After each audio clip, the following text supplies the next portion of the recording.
Vala. Don't be stingy with your selfishness. Yeah. No, don't be stingy with selfishness. At least with selfishness, be generous. Yeah. Namaste, world raisers. Sabine and Roger here. Let's watch Matthew McConaughey in conversation with Sadhguru together. Awesome. I'm really looking forward to this one. I love both Sadhguru and Matthew McConaughey. If you don't know, he's a world-famous mega superstar American actor. So my favorite movie of his is Sahara. And mine is The Gentleman. Even though Roger's very amused by that, but I really enjoy Guy Ritchie movies. They're extremely creative. Yeah, and very good acting. So, yeah, can't deny it was a good movie. Namaskaram, good morning, Matthew. Good morning, Sadhguru. How are you, man? I'm good, man. Where do you find yourself? Right now I'm somewhere in southwestern corner of Georgia, just about to enter Florida, maybe Burnswick, somewhere around that. All right, well, I'm in Austin, Texas. Oh, that's good. An hour ahead of me. Yeah, but you look at my background, it looks like I'm in Amazon forest. Yeah, man. I knew you were somewhere where it's fertile and a bit jungly, yeah. You going around on the book tour? Yes, meeting people, talking, doing a little bit of, meeting people, that's it. No major events because pandemic, no assemblies, but just individual people. That's my last year. I wrote a book, Greenlight, to put it out, and I did it all virtual. It was all this for a year. There were some people that I miss being there in person. Yeah. But I must say that in a lot of ways, this way of communicating is very intentional. I mean, because I was in, Milan, Italy at 9 a.m., London, England at 10, New York at 11, LA at 12, and when What the LA kind of jet- meeting was what over kind at of 1, jet I was do you having lunch use, with my Matthew? family. What's that? What jet do you use? This jet, that's what I mean. And I was like, look, I was all over the world, and I was done at 1 o'clock. In 30 seconds when I was done, I was having lunch with my kids. I was like, this system's okay. I kind of like this place. I think in 2020, probably I've done 4 times more work than I would normally do traveling. Wow. Literally. Yeah. Still finding time to get on your motorcycle. Yes, but right now, this trip I'm driving a truck with a small camper, so not entering any hotels or homes, just living on the truck, cooking for myself and managing things. I'm in, I've got 4 Airstreams, Uh-huh. and I'm in one of them now in my backyard, and this is what I take on the road right here, and this Okay. particular Airstream. I got something that can go off-road, a little small, not very… that way it's not big as an Airstream, but this will go where you want. Nice. Nice. Well, cool, man. I'm glad we're gonna get to talk for a little while. Say howdy. I'm glad to meet you. I got a friend of mine, Mark Benioff, who's turned me on to you. He's an avid listener of yours. How's Mark? Is he in Hawaii or in California? No, he's over further west, Hawaii. Yeah, Hawaii, that's what I asked. He told me Yeah. last time he was in Hawaii. Yeah. Yes. He's doing good. He's the one who turned me on to you. Yeah. Nice. I'd love to ask you a few questions. We'll get some conversations about all this good stuff. You're opening on karma, and we could spend hours talking about this because this is my juice here when we say like, lift the haze of the contradictions. Let's talk about some haze lifting on the contradiction. There's a symbol to me that has meant a lot to me. It comes from the Bible, Matthew 6:22. It's the mandorla, and it's saying that, and even Ralph Waldo Emerson talks about it. We talk about future and past. We talk about heaven and hell. We talk about good and evil. And we see these contradictions that butt each other. And the mandorla covers itself and is the third eye in the middle, and says that that spot is the spot of paradox. That spot is where all the truth lies. That's where all the colors of the truth lies. It's not a contradictory shade of gray and compromise. It's actually where all the good stuff is. Paradox has been very helpful for me in understanding and having a high eye, a third eye, and not being so dualistic. Let's talk about that a little bit. Can you jump on that? Yes, Matthew, what is contradictory is essentially in the psychological space of the human being. In reality, existentially, nothing is contradictory, everything is complementary to everything else. Is the day contradictory to the night? No, it is complementary. If it was all day, you wouldn't know what is night. If it's all night, you wouldn't know what is day. So essentially, human perception itself, because it is through five sense organs, it can only always perceive only a part of it. See, if I show you this part of my hand, you cannot see this part. If you see this, you cannot see this. This is the nature of all our perception. All the five senses are able to perceive only with the context, otherwise they cannot. So because of that, because we are fed with this kind of part information, our mind tends to think that everything is contradictory to everything else. Man is contradictory to woman, night is contradictory to day, light is contradictory to darkness. No, they're all complementary to each other. It is just that because our perception is so fragmented, five sense organs are made that way. These sense organs are only good for survival process. If you want to know, they are no good. They are only good to help you to survive on this planet.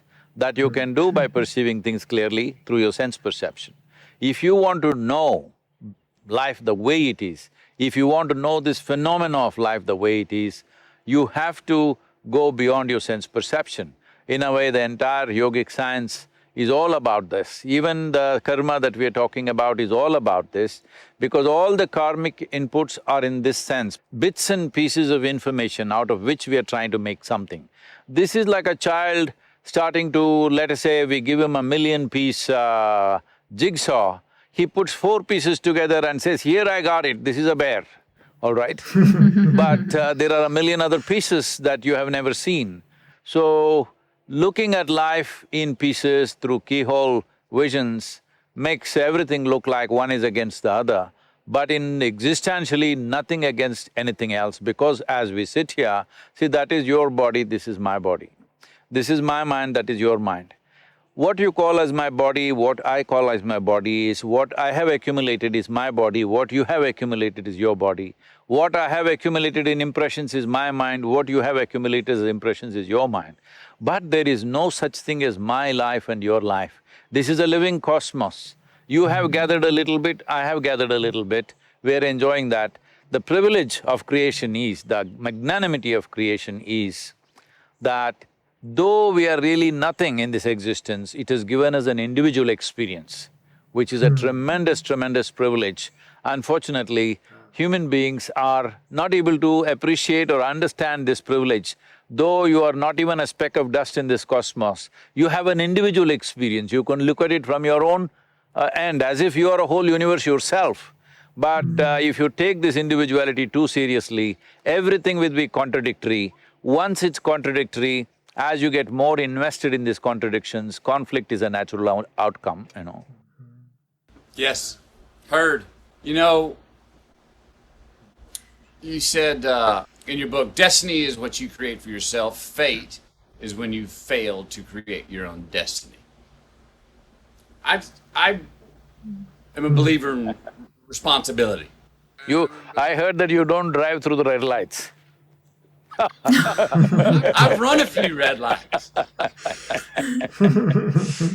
right, but again, I say, you know, if for people that say, oh, it's all fate, then I always like, I half jokingly say, okay, then run all the red lights, see what happens. I mean, I believe that the prime mover or God, whatever, or life, that once our hand's on the wheel, saying we are self-determining creatures. Don't just take the hands off and just completely, inshallah, the whole existence of going through the world.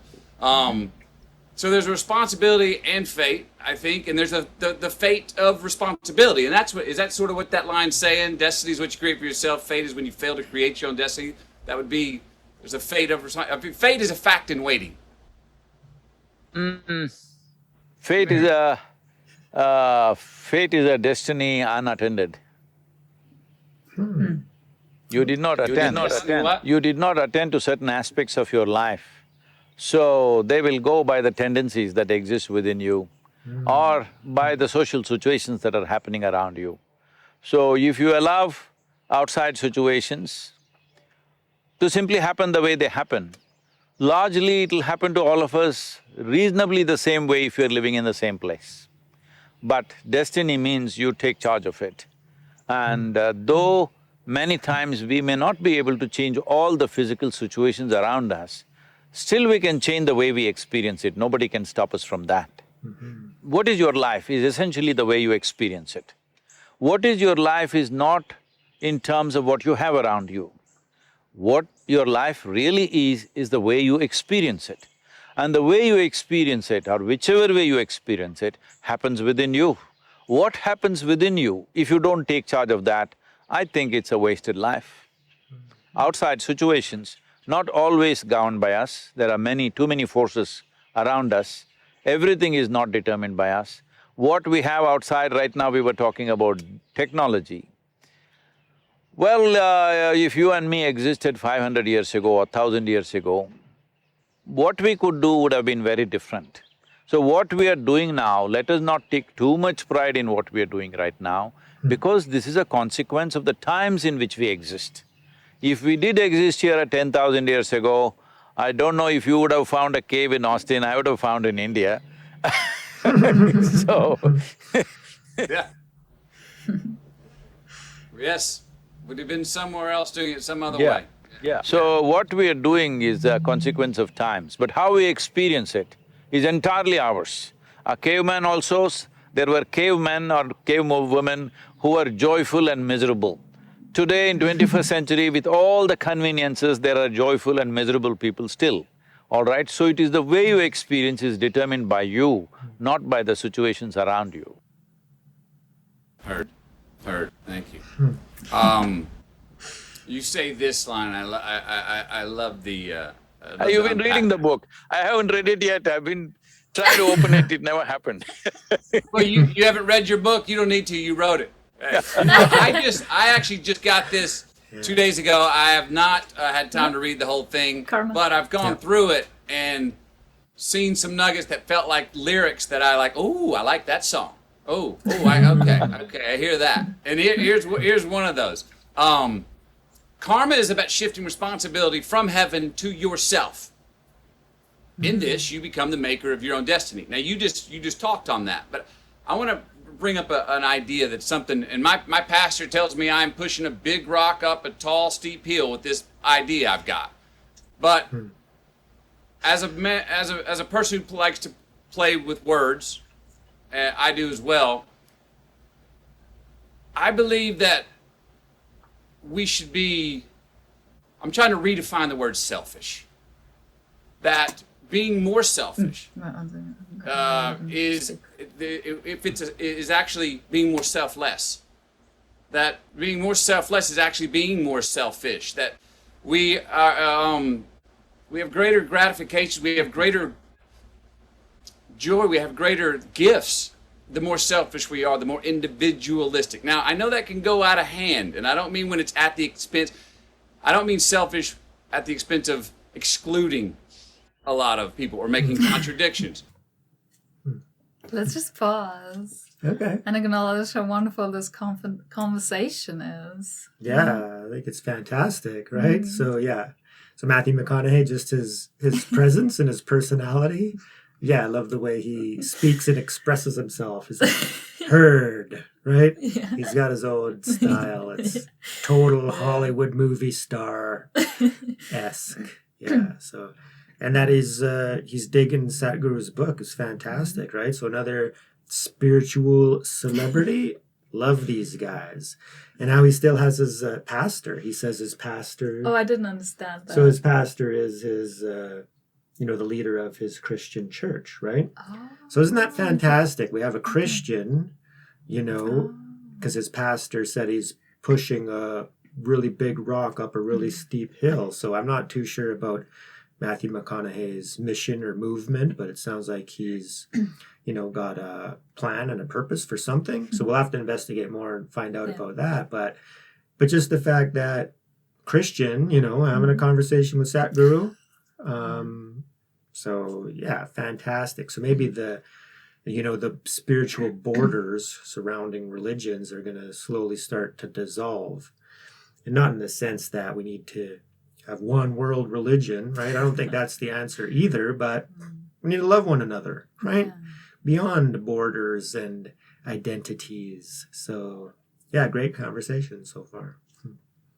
Loving it. Yeah. Let me redefine the selfish for you. See, there is nothing here in your experience without involving yourself. So you do not know life without yourself. Only because you exist, there is life. If you did not exist, what do you know about life? There is simply no possibility. So selflessness is just an idea, a futile idea. The only way you can exist here is selfish. The question is like this, for somebody selfishness means it's all about themselves as an individual. For somebody else, it's for him and his family. For someone else, it's him and his community. For someone else, his selfishness for him and his race or religion or nationality. I'm saying, why are you stingy about your selfishness? Why don't you be absolutely selfish? Why don't you make your selfishness cosmic, at least global? Yeah. What is it selfishness means? I want to be well, I don't care what's happening to you. Why don't you make your selfishness like this? I want every creature on this planet to be really well. And once you have set this course for yourself, it's not that you're going to solve all the problems, at least you'll be doing your best. And this is all a human being can do. That the question is only about, are you doing everything that you can do or not? Because in our lives, if we do not do what we cannot do, there is no problem. In our lives, if we do not do what we can do, we are a disaster. So my express mission is to see that every human being is doing everything that they can do with a sense of inclusiveness. Selfishness is the only way you can be inclusive. What does selfless mean? What does selfless mean? You'll stop breathing, is it? I'm saying it's just an idea which has never happened. It is just a foolish idea. There is no such thing as selfless because the very basis of your experience is self. Yes, yes, yes. Yeah, let's just talk about that real quick because yeah, there is that even becoming spiritual, there's a lot of teachings say that to become selfless, right? But it's just a concept, right? So there's no such thing in the sense that you could take it to mean exactly what Sadhguru's talking about, right? So if you're identifying the self as the little individual, ego self, me, and then you want to become selfless, so then you're expanding to be all-inclusive. So if you switch your identity to be cosmic, then your selfishness is actually selfless because it's for the whole. So just, yeah, these words and this language, yeah, we really got to be, discerning as spiritual seekers to know the meaning. Because yeah, to become selfless, a lot of times spiritual people will become like self-negating and self-deprecating to the point where they're lifeless and not really doing anything because they think that's the path. Oh, I just gotta meditate because I can't acquire wealth or anything like that because it'll interfere with my spiritual evolution. Yet a lot of wealthy people can do tremendous good, use their money to help others and whatnot. So to become cosmic identity, it's fantastic. Question is your selfishness inclusive or exclusive? That's all. Voila. Don't be stingy with your selfishness. Yeah. No, don't be stingy with selfishness. At least with selfishness, be generous. Yeah. Yes. Sweet. You obviously have a great sense of humor. I've found that sense of humor if it's something that one, it's been a great tool for sometimes unlocking those contradictions for me and other people. But often it's seen. I'm one of those person that will laugh while the quote unquote wound is still a little bit too fresh. You know what I mean? And I'm like, well, no, it's already happened. So let's start laughing at it now. And I'm still going to be responsible and try and fix the problem. But can we do this while we giggle through fixing the problem? And some people that turns off because they go, wait, it's too early to laugh. You can't laugh. You can't. It's too early. We need to be serious about this thing. I'm going, no, I'm still going to do the work. Can we laugh while we fix the problem, or find a way to agree on something, whether it's politically. You have a right to cry only when you just dropped out of your mother's womb. That's the only time you have a right to cry. After that, you should be laughing out. And now about when the wound is too fresh. See, let me tell you this. See, as I said already, all the external situations, our life situations will not ever happen 100% the way we want. Doesn't matter, small situations, big situations. As your involvement grows in the world, you will see more and more things will not happen the way you want. So what happens in the world, we must understand, it's a reality which involves many forces. We are also one little force in that. So we can push it, we can use our skills, we can use our intelligence, we can use our influence and push that piece as far as we can.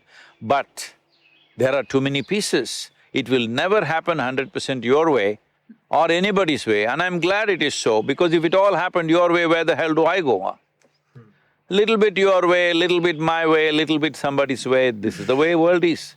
But now you're talking about wound. Wound happens within you.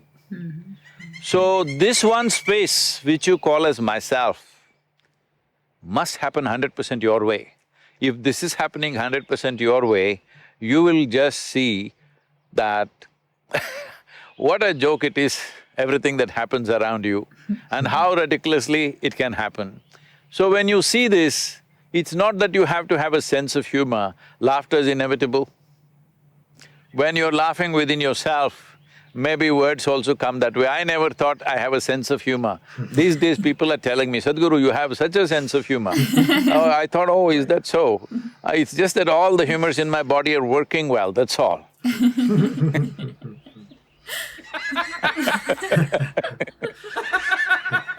Let me tell you this. This happened, Shankaran Pillai once had a franchise for Radio Shack. I think Radio Shack is closed down now, if I'm right. Is it closed down or still on? I think they did. No, I think they did.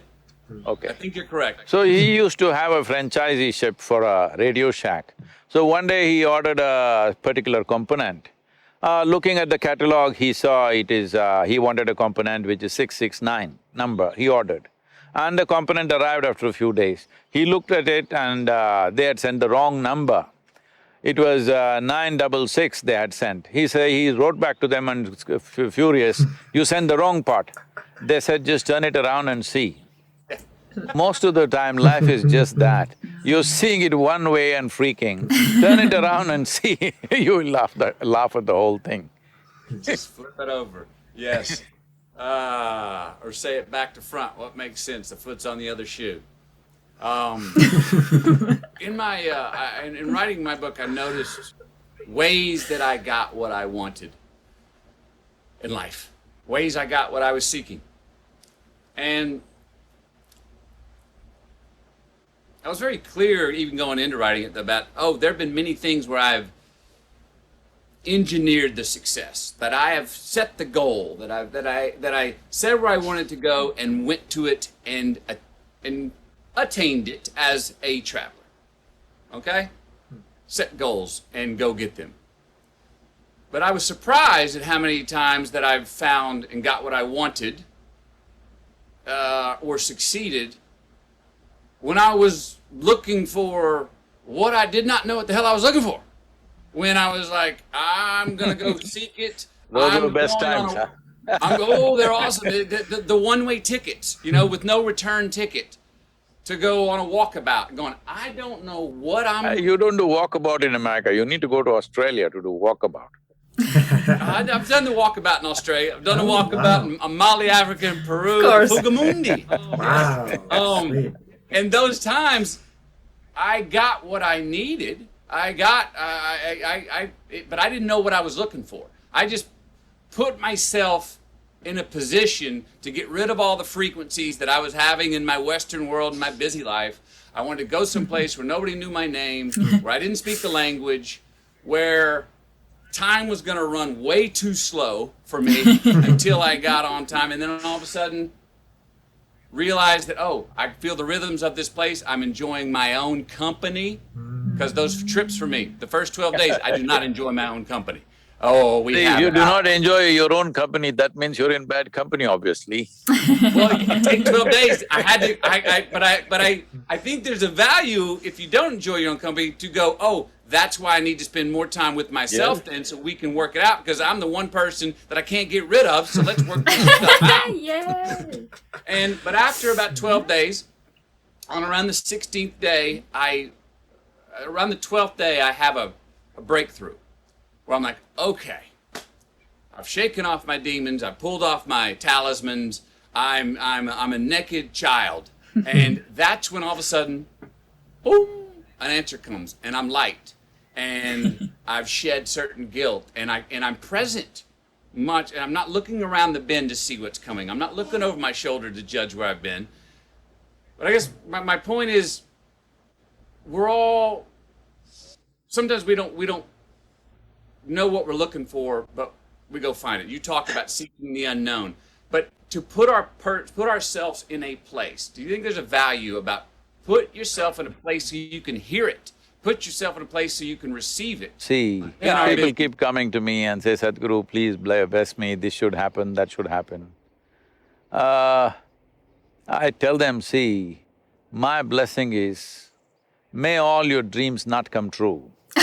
They get shocked. I said, Sadhguru, why? Says, see, what can you dream of?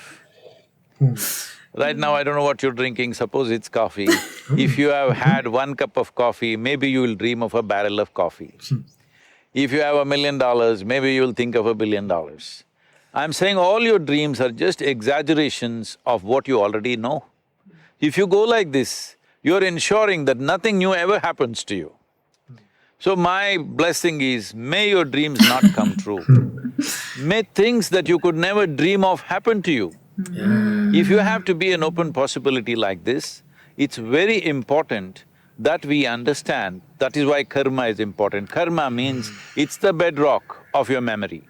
It's the bedrock of your memory means who you are right now as a person. Matthew as a person, as a physical person, as a mental person, as an emotional person, and even as an energetic person, it is a certain volume of memory. Here there's evolutionary memory, there is genetic memory, there's articulate and inarticulate, unconscious, subconscious and conscious memories. All this memory put together, an amalgamation of this is one person called Matthew, similarly every other person. So, now do you want to stand on the stage of this memory? Let's say we see this memory like a platform. If you stand upon this, the richness of your life plays out and you can do your today's dance on that stage. But if you sink into it, it becomes like a quicksand and past just takes away people. See, most human beings just see what is it that they are suffering in their life. They are suffering what happened 10 years ago, now, sitting here. And they're already suffering what may happen day after tomorrow. Essentially, they're not even connected with life, they're mistaking their psychological space as existential. They are suffering two most incredible qualities that only human beings possess on this planet, which is a vivid sense of memory and a fantastic sense of imagination. Unfortunately, most human beings are suffering this. Essentially, they're suffering an evolutionary process. They're just saying, if I was an earthworm, I would be more peaceful. Yes, earthworm is a fantastic creature, it is very eco-friendly, all that is fine, but the possibility is limited. The significance of being human is, the possibilities are unlimited, possibilities are immense. This is why we are on top of the evolutionary pile. When I say on top of the evolutionary pile, of all these millions of creatures which are there on this planet, Well, we are trying to reduce their numbers unfortunately, but of all these millions of creatures, in terms of evolution, in terms of our neurological capabilities, perception and assimilation of what we perceive, we are on top of the world. But most human beings are not feeling on top of the world because they are sinking into the platform of their memory. This vast memory is a tremendous thing. See, otherwise today, I'm just saying, see, here I am sitting, there is an evolutionary memory in me, which tells every cell in the body, clearly speaks, this is a human being. Suppose I got fancy for dog food and started eating dog food for 3 days, will I become a dog? No, there is evolutionary memory within me which will never allow anything like that to happen. Now I am here in United States, let's say I eat only American food. Will I become an American person? Will my color change? Will my everything change? No, because there is genetic memory in me. So who you are, who I am, is essentially memory. The question is, will you stand upon this platform and do your act, or will you sink into it and die? This is all the choice you have. Boom. Yes. Yes. You say, I hope your dreams don't all come true. I love that. Don't say that, don't tell everybody, they will curse me. But listen, but tell me, here's what I hear when you say that. We're such a result-oriented people and culture. I gotta have my result. And we if I just get to the top of that summit, I'll have the ta-da moment. And we get to the top of the summit, we see it's a false summit. There's millions of more summits on the other side. You keep climbing, and there's another one. There's not a ta-da moment where we go, I've got it, all figured out. I think we get caught up so often in short-term gains, in short-term return, choices that give us short-term return on our own investment, us.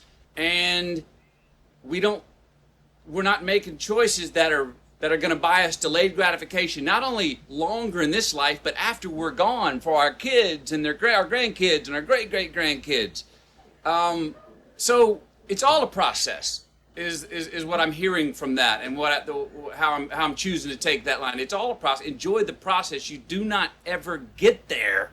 That's the point. That keeps it a game, because if you got there, the game's over. See, the finish line, everybody is interested too much in finish line, especially in the Western world, they think finish line is everything. If you're so interested in the finish line, do you understand what is the finish line for life? You want to cross it quickly, is it? It's ridiculous. Everybody wants to live. So, living here means that now you're breathing, and here, this is living. So if you're too much interested in the finish line, then you will cross it soon. That is, you will cross it when you're alive, because so many people are living as if they are dead, dead to everything except for a few needs that they have. A whole lot of people are dead to all other possibilities of life. In yoga, there is a very good kind of a saying which says, if you have one eye on the goal, you will have only one eye to find your way, which is very inefficient. So, you are rendering yourself incapable of life simply because you want to get somewhere. Where do you want to get? Some imagined place. Where is that place? It is just an exaggeration of the past you've already experienced, because you cannot imagine something that you have never seen. You cannot imagine something for which there is no data, because your mind essentially functions from the data that you have gathered, which is essentially your past. So you want to repeat your past and then wondering why life is so boring. Heard, yes. Heard. Repeat offenders. Reciprocity, going in circles. I hear you, I've done it before. Me too. You said yoga means union. Right? Definition, yoga, right? Mm-hmm. Well, the root word of religion comes from legare and re. And legare means to bind together, and re means again, to bind together again. The prescriptive definition of religion. Mm-hmm. Wow. Yoga means that. union. Those are somewhat synonymous. Is that fair to say? Yoga and religion would be synonymous definitions, well, or at least In its Same direction? essence, it would be, but not in its present form of practice. Both, I'm saying. The way yoga is practiced in America is not synonymous of union. The way religion is practiced The largely way across the religion is world. practiced in the world is not synonymous, Yes. not synonymous with what real religion So is either. both of Yes. them, in definition, maybe they are same, but unfortunately the way it is practiced is very different. But why yoga is simply because this is not based on belief system, it is based on your experience, at least you know where the hell you're going. With belief system, you just believe you're going in a certain way, which gives you a certain psychological comfort, it gives you solace. So essentially the choice is this, are you seeking solace in your life? That is, you want to just quieten your mind and be happy with little things, or are you seeking a solution for this life? Because once you have come with this human intelligence, if you don't immediately get engrossed with some petty thing around you, it is natural for every human being to think, what is all this about? Where did I come from? Where will I go? What is the process of this life? What is the meaning of this? What is the purpose of my existence here? And is my existence just a blimp that I just come and vanish, or is there something else? Essentially, what is the nature of my existence? This is a question that no human being can avoid unless somebody works on you very young and they tells you are this, you are that, you are going to this heaven or hell or whatever, unless somebody washes you up like this, it is very, very natural for every human being to ask these questions. And these questions are good, this confusion is good because when you realize you do not know, see, people have misunderstood and unfortunately not understood the significance of I do not know. I do not know is the most significant thing in your life, because the moment you see I do not know, the longing to know, wanting to know, seeking to know is a natural consequence. Once there is a strong seeking, knowing is not far away, because anything that you wish to know about life, you don't have to search through a microscope or a telescope, because you are life. This is life. Right now I may call this by a name, right now it may have an identity in the world, but essentially this is life and this is the only life I can experience. See, right now all these beautiful trees, I don't experience them. I only experience them the way they happen within me, the way they reflect in the firmament of my mind and how I relate to them, whichever way, I will only experience these trees within myself. There is no way I can experience these trees out there, and that's true for everything. You cannot experience anything out there, it can only happen within you. All experience, pain and pleasure, joy and misery, agony and ecstasy can only happen within you. Every kind of experience happens within you. When you understand this, well, if you realize I do not know, and then you start looking, naturally you will understand this. Once you understand this, finding the nature of your existence and becoming the master of your destiny is a natural consequence. The problem is we kill I do not know with belief systems, ideas, philosophies, ideologies.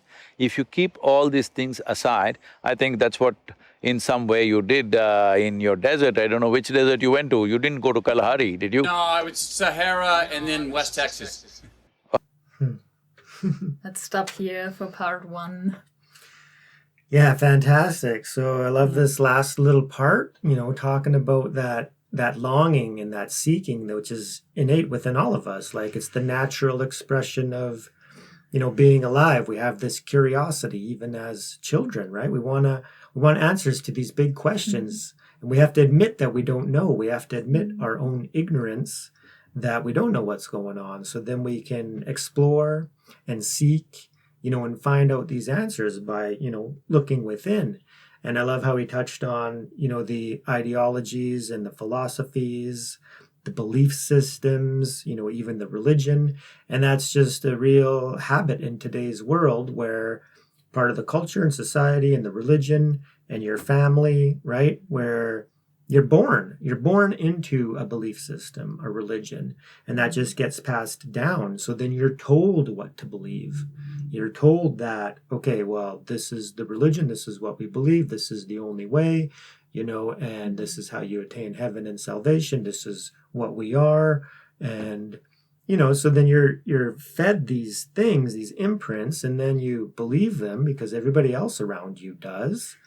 And then so there is no seeking, there is no longing, there is no learning, there is no growing, because you're fed the answers and then you understand them intellectually, and then you think that's it. And then the ego, the psychological mind takes over, and then it's just a collection of memories and programs, and fantasies, and then we're not really living life to its fullest. So yeah, it's great to not know and to seek. Like I honestly didn't have a clue who I was before I became spiritual. And then I was just a bunch of, programs. And I can really, really see that now, how I used to be before I began my quest and my search, when I admitted and I surrendered and I said, I don't know anything about anything, and if there is answers out there, then I intend to find them. And I did that.